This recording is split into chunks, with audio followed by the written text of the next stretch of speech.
The other thing to be aware of is if you're in a place where there's open water, a pool, a lake, a pond, really any body of water, um, it's great if that body of water is enclosed by a fence with a gate that locks.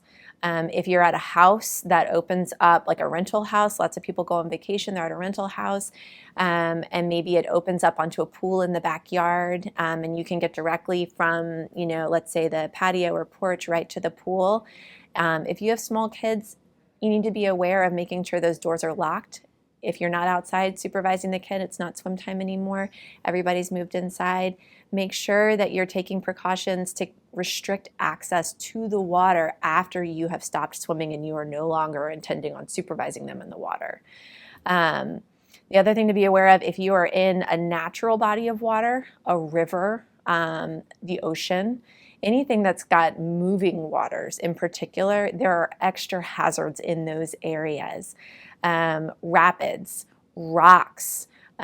Kids can have a foot entrapped in a rock. They can get stuck. You can fall into a deeper area.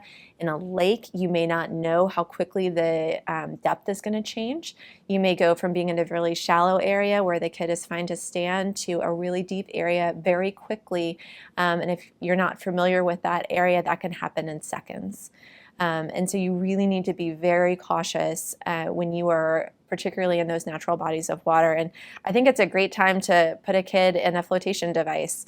I am probably extra cautious. I am more cautious than most, but when my kids are out in open water and they're on swim team, they've taken swim lessons, I still make them wear a life jacket.